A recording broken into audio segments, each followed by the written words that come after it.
بسم اللہ الرحمن الرحیم الحمد للہ نحمده ونستعینه ونستغفره ونؤمن به ونتوکل علیہ ونعوذ باللہ من شرور انفسنا ومن سیئات اعمالنا من يهد اللہ فلا مضل له ومن يضلل فلا هادی له ونشهد ان لا الہ الا اللہ وحدہ لا شریک له ونشهد ان سیدنا ومولانا محمدا عبدہ ورسولہ ارسلہ بالحق بشیرا ونذیرا بین یدع الساعة من یطع اللہ ورسولہ فقد رشدا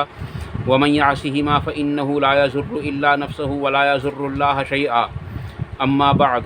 فاعوذ باللہ السمیع العلیم من الشیطان الرجیم بسم اللہ الرحمن الرحیم قال اللہ تبارک وتعالی فی کتاب الکریم ان اللہ وملائکتہ یصلون علی النبی یا ایہا الذین آمنوا صلوا علیہ وسلموا تسلیما اللہم صلی علی محمد وعلی آل محمد کما صلیت علی ابراہیم وعلی آل ابراہیم انک حمید مجید اللہم بارک علی محمد وعلی آل محمد کما بارکت علی ابراہیم وعلی آل ابراہیم انک حمید مجید رب اشرح لی صدری ویسر لی امری واحلل عقدۃ من لسانی یفقہوا قولی۔ عزیز بزرگوں اور دوستو، سلسلہ قرآن کریم میں جہاں اللہ تبارک و تعالیٰ نے بنی اسرائیل کا ذکر فرمایا پہلے پارے کے اندر، اور وہ تقریباً کئی ساری آیات ہیں جن میں اللہ تبارک و تعالیٰ نے بنی اسرائیل کو اپنی نعمتیں گنوائیں اور الگ الگ طریقے سے ان کو ڈرایا اور اپنی عبادت کی طرف مائل کیا، اور قیامت کے دن سے بھی ڈرایا، اور شفاعت کے بارے میں بھی بتایا کہ اس دن سے بھی ڈرو جس دن کوئی کسی کے کام نہیں آئے گا۔ عزیز دوستو، اسی میں فرعون سے نجات دینے کے بارے میں بھی کی جو نعمت تھی وہ بھی بتلائی۔ اس کے علاوہ تقریباً 6 نعمتوں کا ذکر فرمایا، اور پھر فرمایا کہ جب تم لوگوں نے حضرت موسیٰ علیہ السلام کی غیر موجودگی میں بچھڑے کو اپنا معبود بنا لیا تھا، اور موسیٰ علیہ السلام کے تشریف لانے کے بعد جب تم کو بات سمجھائی گئی پھر تم نے توبہ کی، تو میں نے اس توبہ کو بھی قبول کر لیا، اور یہ بھی تو ایک انعام تھا۔ اس کے بعد اللہ تبارک و تعالیٰ نے ایک بہت بڑی کتاب بھی عطا فرمائی جس کا نام ہے تورات۔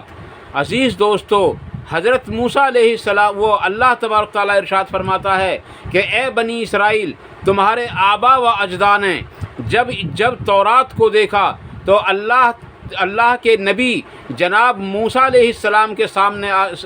سامنے کہنے لگے کہ ہم اس تورات پر اس وقت تک ایمان نہیں لائیں گے جب تک ہم اللہ تبارک و تعالیٰ کو نہ دیکھ لیں اور اللہ تبارک تعالیٰ سے ہم کلام نہ ہو جائیں۔ عزیز دوستو، یہ اللہ تبارک و تعالیٰ کی ناشکری کی بھی کوئی حد ہوا کرتی ہے۔ اتنی بڑی ناشکری کہ ہم اس وقت تک ایمان نہیں لا سکتے جب تک ہم اللہ تبارک و تعالیٰ کو نہ دیکھ لیں۔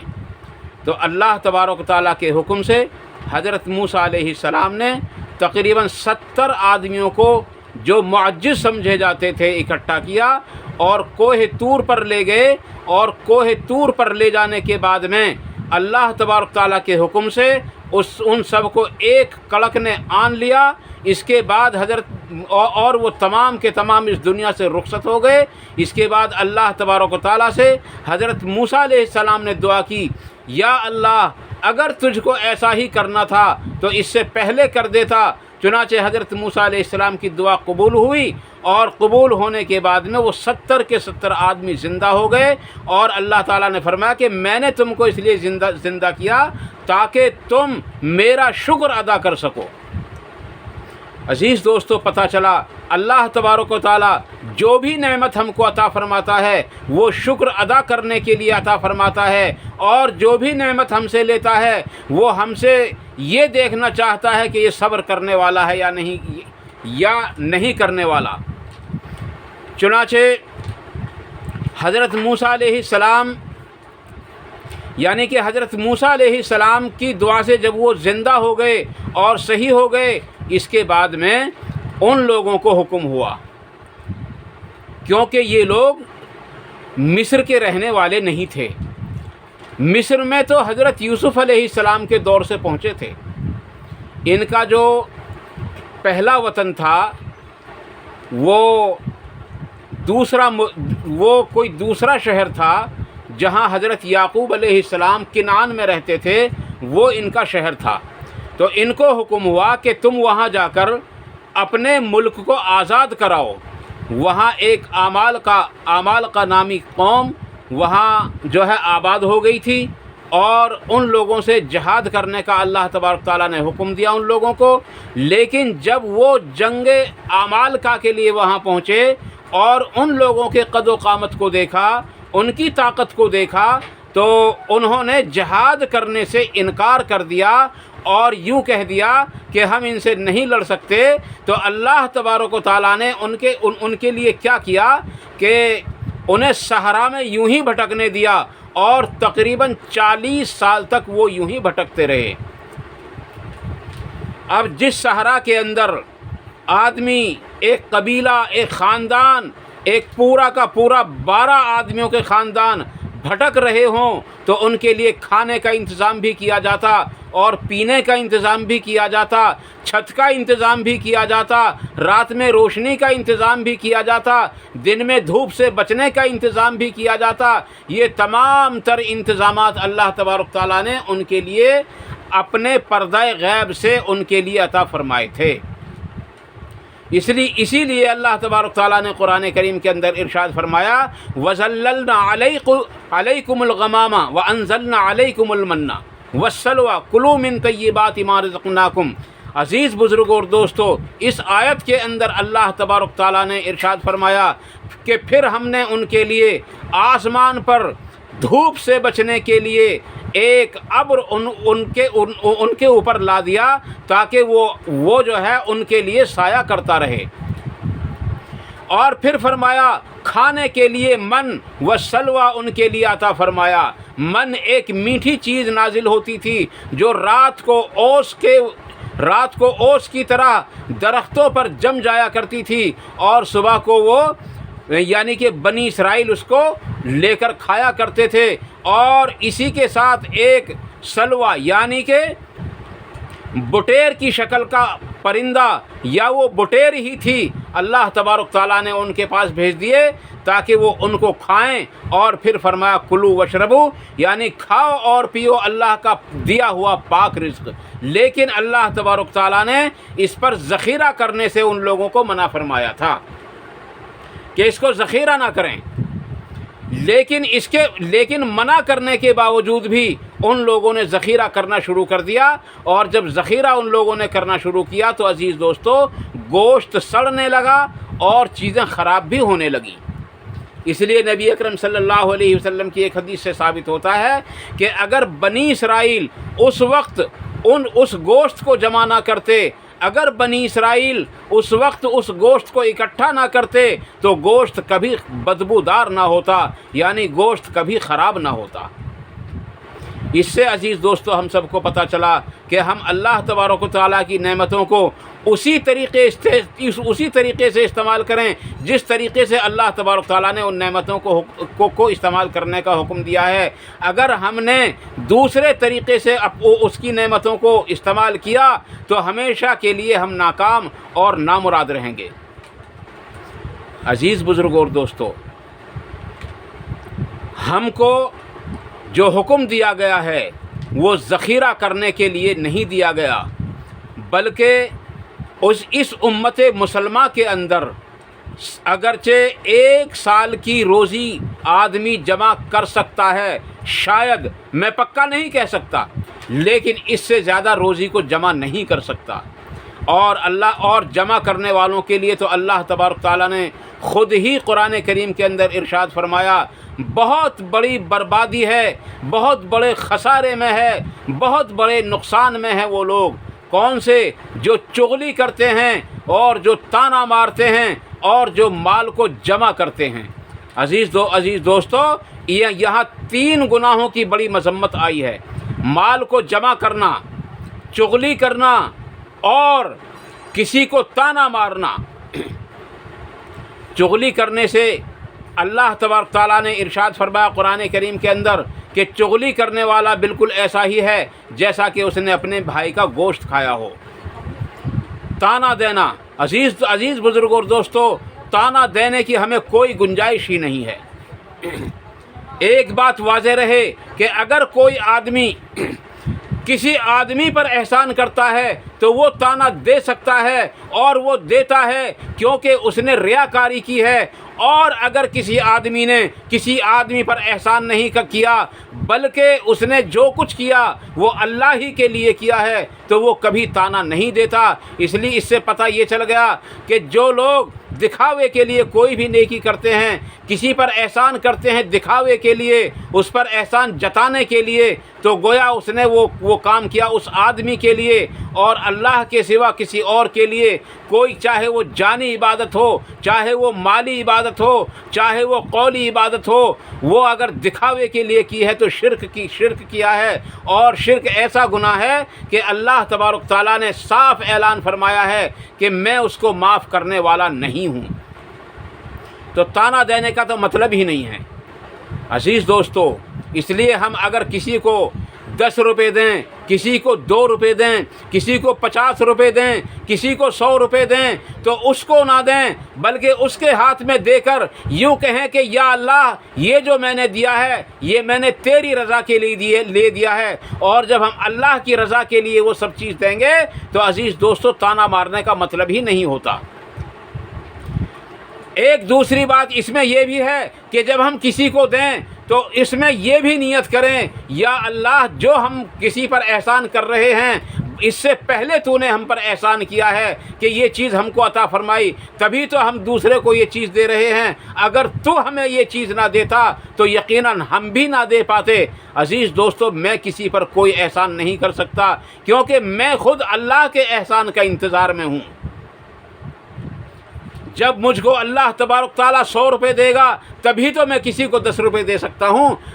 جب اللہ تبارک تعالیٰ نے مجھ کو 100 روپے دیے تو میں نے کون سا بڑا کام کر دیا کہ میں نے اللہ کے راستے میں کسی غریب کی، کسی مسکین کی، کسی مسافر کی، کسی بیوہ کی اگر مدد کر دی تو عزیز دوستو وہ مدد میں نے نہیں کی بلکہ اس کی قسمت کے وہ 10 روپے یہ اللہ کا کرم ہے کہ وہ میری جیب میں آئے تھے، اور پھر اللہ تبارک تعالیٰ نے میری جیب سے اس غریب کو، اس یتیم کو، اس مسکین کو، اس محتاج کو دلوائے۔ عزیز دوستو یہ اللہ ہی کا کرم ہے۔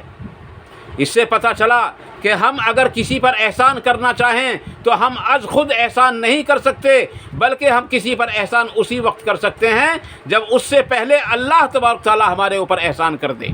اس سے پہلے ہم کسی پر احسان نہیں کرتے۔ عزیز دوستو یہ تو ہو سکتا ہے کہ اللہ تبارک تعالیٰ کسی پر احسان کرے اور اس کو احسان کرنے کی کسی اور کو توفیق نہ دے، تو یہ تو ہو سکتا ہے، لیکن یہ ہرگز نہیں ہو سکتا کہ اللہ تبارک تعالیٰ کسی کو مال و دولت نہ دے اور کسی پر وہ احسان کر دے، یہ ہرگز نہیں ہو سکتا۔ تو پتہ یہ چلا کہ کسی کو طعنہ دینا یہ بہت بری بات ہے، اور کسی کو طعنہ دینے سے ایسا سمجھو جیسا کہ اس نے وہ چیز اس کو دی ہی نہ ہو بلکہ اس سے بھی بدترین ہو جاتا ہے۔ اور تیسری بات فرمائی اللہ تبارک تعالیٰ نے کہ جو مال کو جمع کرتے ہیں ان کے لیے بہت بڑی خرابی ہے، اور اس سے آگے فرمایا کتنی بڑی خرابی ہے۔ اللہ تعالیٰ فرماتا ہے اسی صورت کے اندر، سورہ حمزہ ہے قرآن کریم میں، آخری پارے میں آخری 10 صورتیں چھوڑ کر یہ ایک صورت، آخری 10 صورتیں گن کر چھوڑ دیجئے، اور یہ ایک صورت ہے۔ اس میں اللہ تعالیٰ ارشاد فرماتا ہے کہ جو ان 3 کاموں کو کرتا ہے، یعنی چغلی کرتا ہے یا طعنہ مارتا ہے یا جو ہے مطلب چغلی کرتا ہے، طعنہ مارتا ہے یا مال کو جمع کرتا ہے، اس کا حق ادا نہیں کرتا، اس کی زکوٰۃ نہیں دیتا، تو اللہ تعالیٰ فرماتا کہ وہ ضرور حطامہ میں ہوگا۔ پھر ایک سوال یا انداز میں اللہ تعالیٰ نے سوال کیا کہ تمہیں معلوم ہے حطامہ کیا ہے؟ وما ادراک مل حطامہ. پھر خود ہی جواب دیا، حطامہ ہے اللہ کی بھڑکائی ہوئی آگ. عزیز دوستو، مراد ہے جہنم. نبی اکرم صلی اللہ علیہ وسلم نماز کے اندر جب تک 4 باتوں سے پناہ نہیں مانگ لیتے تھے اس وقت تک ہمارے نبی جناب محمد الرسول اللہ صلی اللہ علیہ وسلم بھی سلام نہیں پھیرتے تھے. آج ہمیں وہ دعائیں بتائی بھی نہیں جاتی، آج ہمارے پاس وہ دعائیں موجود بھی نہیں ہیں، آج ہمارے وہ دعائیں یاد بھی نہیں ہیں، کسی نے بتائی بھی نہیں ہیں.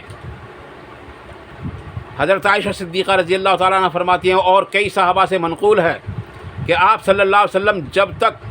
4 چیزوں سے پناہ نہیں مانگ لیتے تھے اس وقت تک نماز میں سلام نہیں پھیرتے تھے. اور وہ 4 چیزیں یہ تھیں، اللہم انی اعوذ بک من عذاب القبر، اے اللہ میں پناہ چاہتا ہوں قبر کے عذاب سے، واعوذ بک من عذاب جہنم، اور میں پناہ چاہتا ہوں جہنم کے عذاب سے. اور اس سے آگے مانگتے واعوذ بک من فتنۃ المسیح الدجال، کہ اے اللہ میں تیری پناہ چاہتا ہوں دجال کے فتنے سے. یہ 3 چیزیں ہو گئیں. اب ایک چوتھی اور چیز ہے، اس چوتھی ایک چیز میں 2 چیزیں جڑی ہوئی ہیں. فرمایا وَأَعُوذُ بِكَ مِن فِتْنَةِ الْمَحْيَا وَالْمَمَاتِ، یعنی زندگی اور موت کے فتنے سے بھی پناہ چاہتا ہوں. تو جب تک ان 4 چیزوں سے، جس میں یہ 5 جڑی ہوئی ہیں، اللہ کے نبی صلی اللہ علیہ وسلم سلام نہیں پھیرتے تھے جب تک ان 4 چیزوں سے آپ پناہ نہیں مانگ لیتے تھے. اور ایک جگہ ارشاد ہے کہ جب تک اللہ کے نبی صلی اللہ علیہ وسلم اللہم انی اعوذ بک من الماسم و من المغرم نہیں پڑھ لیتے تھے اس وقت تک آپ سلام نہیں پھیرتے تھے نماز کا، جس کا معنی اے اللہ میں پناہ چاہتا ہوں عذاب، یعنی میں پناہ چاہتا ہوں تیری گناہ سے، اور تیری پناہ چاہتا ہوں میں قرض سے. کسی نے عرض کی یا رسول اللہ صلی اللہ علیہ وسلم آپ قرض سے اتنا کیوں ڈرتے ہیں؟ آپ نے فرمایا کہ قرض سے جب آدمی قرض دار ہو جاتا ہے تو وہ 2 بڑے گناہ کرتا ہے، بڑے کبیرہ گناہوں میں سے 2 بڑے گناہ کرتا ہے. ایک تو وعدے کا خلاف کرتا ہے اور دوسرے جھوٹ بولا کرتا ہے، کیونکہ قرض دار کی مجبوری بن جاتی ہے وعدے کا خلاف کرنا اور جھوٹ بولنا. عزیز بزرگ اور دوست، اس لیے ہم سب کو چاہیے کہ ہم قرض سے بچنے کی کوشش کریں، مال کو جمع نہ کریں، اور اللہ تبارک و تعالیٰ کو